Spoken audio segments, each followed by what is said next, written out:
اچھا سر، جس طرح اب سچویشن ہے، ایرانی اسپیکر باقر کالیباف کا یہ موقف سامنے آیا ہے کہ یو ایس اے نے آبنائے ہرمز میں ایرانی کشتیوں پر حملہ کر کے سیز فائر کی خلاف ورزی کی ہے، جبکہ یو ایس اے کہتا ہے کہ ہم نے ایسا کچھ نہیں کیا، وہ تردید کر رہے ہیں. تو یہ بھی تو ہو سکتا ہے کہ جو یو اے ای میں حملہ ہوا وہ کسی اور نے کیا ہو، جس طرح تردید ہوتی ہے کل کو ایران بھی تردید کر دے کہ یہ ہم نے نہیں کیا. اب یہ جو ڈینائل کا معاملہ ہے، یہ جو کشیدگی ہے، یہ ایک نئے تنازع کو نہیں جنم دے رہی ان یور اوپینین؟ دیکھیے، یہ معاملات جو ہیں بالکل بیانات کی حد تک تو ٹھیک ہے، لیکن جو وہاں پہ اصل معاملات ہوتے ہیں، اب جو انڈیپینڈنٹ اس وقت اطلاعات ہیں جو ان دونوں ملکوں کی طرف سے نہیں ہیں، بلکہ جو انڈیپینڈنٹ میڈیا جو تیسرے ملکوں کے میڈیا ہیں ان کی طرف سے ہے، اس میں تو صاف ظاہر ہے کہ وہ کیا اطلاعات مل رہی ہیں. وہ یہ ہے کہ امریکہ نے ایران کی کچھ فاسٹ بوٹس تباہ کی ہیں، جو کہ وہ فاسٹ بوٹ، دیکھیں ان کے پاس اس وقت باضابطہ نیوی، تو میں پہلے بھی کہہ چکا ہوں، ان کی خاصیت تک ختم ہو چکی ہے نا. ایران کے پاس نہ اس طرح کے فریگیٹس ہیں، نہ ڈسٹرائرز ہیں، نہ اس طرح کے ان کے پاس اور نیول ویسلز ہیں کوئی. ان کے پاس اس وقت زیادہ وہ ریلائنس ہے فاسٹ بوٹس پہ، یا پھر وہ کوسٹ لائن سے میزائلز وغیرہ فائر کرتے ہیں، جو یہ ڈرونز فائر کرتے ہیں، یا پھر لینڈ مائنز جو ہیں وہ، یا سی مائنز ان کے پاس ہیں. سی مائنز انہوں نے یہاں پہ استعمال کیے بھی ہیں. وہ شاید وہ کلیم کرتے ہیں کہ انہوں نے بچھائے ہیں وہ ٹیریٹوریل واٹرز جو عمان کے ہیں وہاں پہ. تو اب اس میں یہ اطلاعات ہیں کہ انہوں نے میزلز فائر کیے امریکن شپس پہ، اور اب وہ میزلز انٹرسیپٹ ہوئے، اور انہوں نے پھر جوابی جو ہے نا طور پہ ان کے فاسٹ بوٹس تباہ کی. تو یہ تو پھر ظاہر ہے اب دونوں سائڈ جو بھی کہیں، انڈیپینڈنٹ میڈیا جو ہے اس کی اطلاعات تو اپنی جگہ پہ ہیں. تو میں سمجھتا ہوں، دیکھیں اب اگر یو اے پہ میزلز فائر ہوئے ہیں یا ڈرونز فائر ہوئے ہیں، تو وہ تو آج کل یہ ٹیکنالوجی موجود ہے جس سے پتہ چل جاتا ہے ایون ان کی ٹریجیکٹری سے اور باقی کن چیزوں سے بھی کہ وہ کہاں سے فائر کیے گئے تھے. تو وہ تو ظاہر ہے ایسی چیزیں نہیں ہے کہ بالکل آپ کہہ سکیں کہ جی مطلب میزل کوئی چھوٹی سی چیز تو ہوتی نہیں ہے. تو میرے خیال ہے اس میں جو کہتے ہیں نا ڈینائبل پلازیبلٹی، وہ اتنی زیادہ نہیں ہے اس میں اس وقت. صحیح. اچھا جوہر صاحب، اب ذرا پاکستان کی ثالثی اور اس کی سفارتی کوششوں کی بات کرتے ہیں، جس کی طرف آج عباس عراقچی صاحب نے بھی اشارہ کیا ہے. یو ایس اے نے ایران کے ایک جہاز کو اپنی تحویل میں لیا تھا، کرو ممبرز کو بھی تحویل میں لیا تھا، جو اب پاکستان کے حوالے کر دیے ہیں. پاکستان کی سفارتی کوشش کو اور ثالثی کے کردار کو آپ کس طرح سے دیکھتے ہیں؟ میں سمجھتا ہوں بہت اہم ہے. پاکستان کا کردار پہلے بھی بہت اہم تھا. جو پاکستان نے اس میں کامیاب سفارت کاری کی ہے، اس کی اہمیت تو دنیا جانتی ہے. جس طرح سے ان کو ایک برنک آف ڈیزاسٹر سے، ایک تباہی کے دہانے سے ان کو لے کے آئے مذاکرات کی میز پہ، وہ تو جو ہے ایک تاریخی موقع تھا. 50 سال کے بعد تقریباً آیا تھا وہ. تو ابھی بھی پاکستان کا رول جو ہے، دیکھیں کہ ڈائریکٹ بات چیت تو چل رہی ہے نا بالواسطہ طور پہ، جس میں کہ میسیجز کے تھرو جو پروپوزلز دے رہے ہیں، کاؤنٹر پروپوزلز ہیں، وہ سب پاکستان کے توسط سے ہی ہو رہا ہے. میں سمجھتا ہوں کہ بہت ہی اہم ہے، اور اس چیز کا امکان بھی ہے کہ اگر دوبارہ یہ کسی وقت فریقین مانے اور دوبارہ مذاکرات، جو فیس ٹو فیس مذاکرات کرنے پہ تیار ہوئے، تو مذاکرات کی میز پہ دوبارہ پھر پاکستان کے توسط سے ہی آئیں گے. تو اس لیے میں سمجھتا ہوں کہ پاکستان کا رول بہت اہم ہے، بہت کامیاب بھی رہا ہے. لیکن اب یہ ان ملکوں پہ منحصر ہے کہ اس سے وہ کتنا فائدہ اٹھاتے ہیں. کیونکہ دیکھیں، میں یہ سمجھتا ہوں کہ یہ ایک لوز لوز سچویشن ہے، یہ کانفلکٹ اس وقت سارے فریقین کے لیے. بے شک وہ امریکہ ہو، بے شک وہ ایران ہو، بے شک وہ خلیجی ممالک ہوں. اس وقت صرف فائدہ ہو رہا ہے اسرائیل کو، کیونکہ اسرائیل تو یہ چاہتا ہے کہ مسلمان ملک آپس میں لڑیں. وہ تو یہ چاہتا ہے کہ ان کو موقع ملے ایران کی جو ہے نا جتنی بھی کیپیسٹی تباہ کر سکیں. تو صرف ان کی جو اس وقت ہے نا اسٹریٹجک ویژن، اس وقت وہ جو ہے نا اس کو فائدہ پہنچ رہا ہے. باقی تو سب کو نقصان ہو رہا ہے. امریکہ کا بھی نقصان یہ ہے کہ ان کو دیکھیں $40 ارب تو ابھی تک خرچ کر چکے ہیں. وہاں پہ امریکہ کے اندر تیل کی قیمتیں جو ہیں پیٹرول پمپس پہ جو ان کے جس کو گیس اسٹیشنز کہتے ہیں، اس پہ گیس جو ہے اس کی قیمتیں جو ہیں کہاں تک پہنچی ہیں، $3 سے بڑھ کے کوئی $4.5 تک پہنچ گئی ہیں. امکان ہے کہ 5 تک چلی جائیں گی. وہاں پہ پاپولیرٹی گر رہی ہے، غیر مقبولیت بڑھ رہی ہے پریزیڈنٹ ٹرمپ کی. تو فائدہ تو ان تینوں ملکوں میں سے کسی کو بھی، ان تینوں فریقین میں سے کسی کو بھی نہیں ہے. بلکہ باقی ساری دنیا کو دیکھ لیں. میں کہتا ہوں آپ پاکستان کو دیکھیں، پاکستان کو اس وقت کتنا زیادہ اقتصادی نقصان ہو رہا ہے. بالکل. خلیجی ممالک میں ہمارے تو دیکھیں لاکھوں کے حساب سے ورکرز بھی ہیں. اگر وہاں پہ جنگ ہوتی ہے، خلیجی ممالک اس کی لپیٹ میں آتے ہیں، تو اقتصادی طور پہ تو ہمیں ظاہر بہت بڑا خطرہ ہوگا ہی. لیکن جو ہمارے وہاں پہ ورکرز ہیں، جو ہمارے پاکستانی وہاں پہ موجود ہیں، ایون ان کی بھی تو ظاہر ہے ان کو جانی اور مالی خطرہ وہاں پہ ہوگا. تو اس لیے اور پھر ساتھ ہی ساتھ پوری دنیا کے اقتصادی نظام کو اس وقت ایک شدید کرائسس کا سامنا ہے.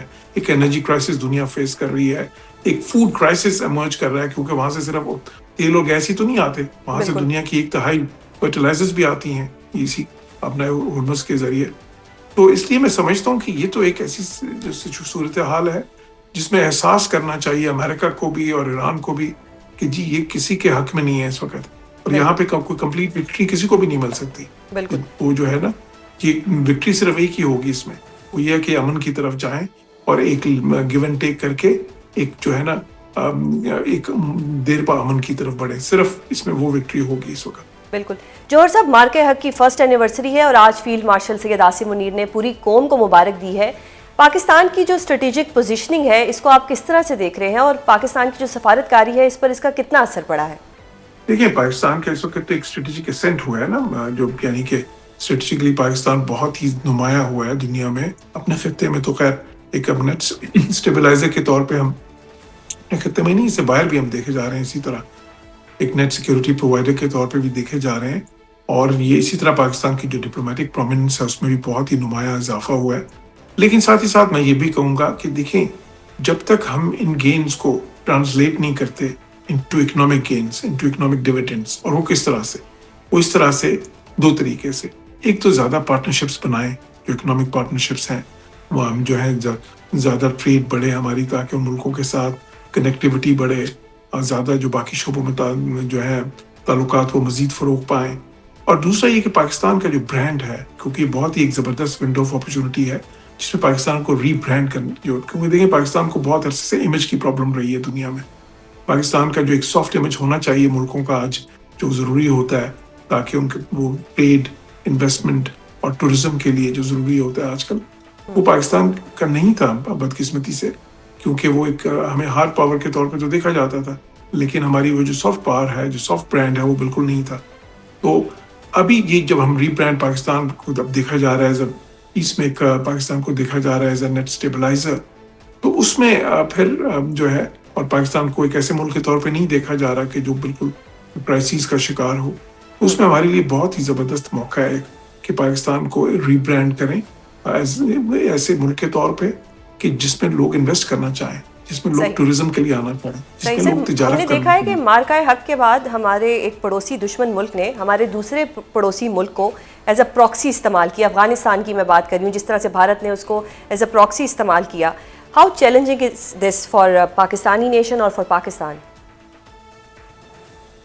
اٹس ویری چیلنجنگ, اس میں تو کوئی شک ہی نہیں ہے. دیکھیں انڈیا کے جو نیفیریس ڈیزائنز ہیں کہ وہ ایک اس خطے میں اپنی ہیجمنی قائم کرے, اپنا غلبہ قائم کر لے اسٹریٹجکلی, تو وہ اس کو حاصل کرنے کے لیے انہوں نے کوئی عجیب و غریب منطقیں تلاش کی. ان میں سے ایک یہ تھی جو اجیت دوول کی پالیسی تھی, جس کو وہ کہتے ہیں, اس نے کہا کہ offensive defence policy. Offensive defence policy کیا تھی؟ وہ یہ تھی کہ انڈیا یوز کرے گا پراکسی آرگنائزیشنز کو, اور پراکسی آرگنائزیشنز کون تھی؟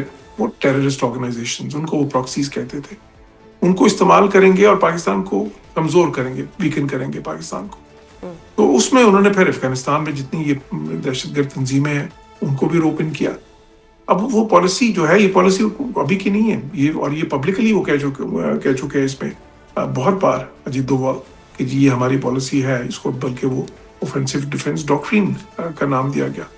تو اب اگر یہ پالیسی ہے تو اس میں پھر کیا ہوا, اس سے کوشش تو بالکل وہ جو کی اس سے نقصان تو ہوا پاکستان کا, لیکن ساتھ ہی ساتھ نقصان اس میں ہندوستان کا بھی ہے, کیونکہ جب آپ دہشت گرد تنظیموں کو استعمال کریں گے اور تو ایونچولی کیا ہوگا کہ وہ جو انگریزی میں کہتے ہیں نا the chicken will come home to roost, وہ پھر ایونچولی جو ہے وہی تنظیمیں پھر اسی وقت آپ کے اوپر بھی جو ہے نا آپ کی طرف بھی ٹرن کر جائیں گی, وہ they will turn on you as they say.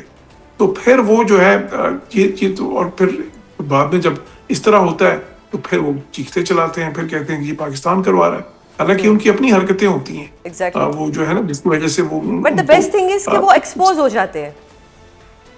بالکل, دیکھیے ایکسپوز تو بارہا ہوئے ہیں, اور دنیا جو ہے نا خاص طور پہ پچھلے سال مئی کے بعد سے تو دنیا جو ہے نا اس چیز کو تسلیم کرتی ہے کہ ہندوستان جو پروپیگنڈا کرتا تھا پاکستان کے خلاف کہ پاکستان استعمال کرتا ہے ٹیررزم کو as a tool of foreign policy, وہ پروپیگنڈا بے بنیاد تھا، اور وہ بلکہ وہ خود کر رہے تھے یہ چیز جو ہے، تو وہ جو ہے نا اب انڈیا کے اوپر یہ چیزیں آ گئی ہیں، اور اسی وجہ سے وہ ایک ڈپلومیٹک آئسولیشن کا شکار ہیں، ایک اسٹریٹجک ریلیونس کا شکار ہیں، اور میں سمجھتا ہوں کہ ان کو سوچنا چاہیے، ان کے لیے لمحہ فکریہ ہونا چاہیے کہ کیا وہ اسی طرح چلیں گے آگے جس میں ان کا مزید نقصان ہوگا، یا کیا وہ امن کی طرف بڑھنا چاہیں گے۔ ناظرین، جوہر سلیم صاحب نے ایران US کانفلکٹ اور مارکہ حق کے حوالے سے اپنے خیالات کا اظہار کیا۔